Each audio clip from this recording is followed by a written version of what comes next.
జై భీమ్ 99 న్యూస్ కి స్వాగతం. నిజామాబాద్ జిల్లా వేల్పూర్ మండలం అక్లూరు గ్రామంలో అర్ధరాత్రి 10 ఇళ్లలో దొంగలు చోరీకి పాల్పడ్డారు.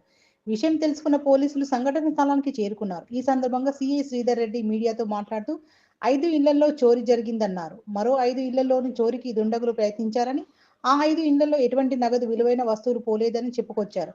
మిగిలిన 5 ఇళ్లలో కొంత మొత్తం నగదు, వెండి, పట్టీలు, బంగారం, ఉంగరాలు దొంగతనం జరిగినట్లు తెలిసిందన్నారు. సుమారు 50,000 విలువ గల దొంగతనం జరిగినట్లు తెలిసిందన్నారు. డాగ్ స్క్వాడ్ కు క్లూస్ టీం వచ్చి ఆధారాలు సేకరిస్తున్నామన్నారు. కేసు నమోదు చేసి విచారణ చేపట్టిన తర్వాత పూర్తి వివరాలు వెల్లడిస్తామన్నారు. అందులో చోరీకి పాల్పడింది ఒకే వ్యక్తి అని తెలుస్తోంది. ఒకే వ్యక్తి 5 ఇళ్లలో చోరీ చేయడం, మరో 5 ఇళ్లలో చోరీకి ప్రయత్నించడం కలకలం రేపుతోంది.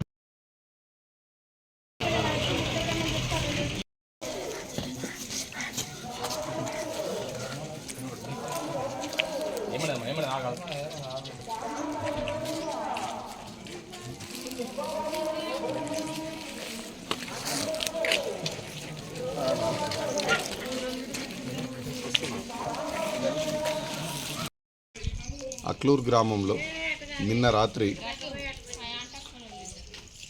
ఇక్కడ ఒక 5 ఇళ్లలో దొంగతనం జరిగింది. అదేవిధంగా ఇంకొక 5 ఇళ్లలో దొంగతనానికి అటెంప్ట్ చేయడం జరిగింది.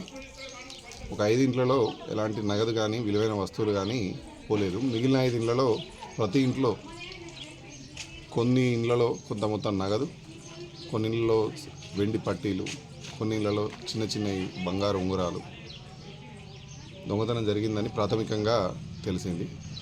సుమారు 50,000 విలువ గల ప్రాపర్టీ దొంగతనానికి గురైనట్టు ఇప్పటికీ ప్రాథమికంగా తెలిసింది. డాగ్ స్క్వాడ్ మరియు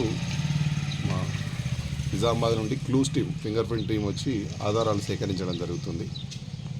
పూర్తి విచారణ చేసిన తర్వాత అందరూ 5 కంప్లైంట్లను విచారించిన తర్వాత పిటిషన్ తీసుకొని పూర్తిగా ఎంత నగదు పోయింది అనేది నిర్ధారణ చేసి కేసు నమోదు చేసి దర్యాప్తు చేసి నిందితులను పట్టుకోవడానికి కృషి చేయడం జరుగుతుంది.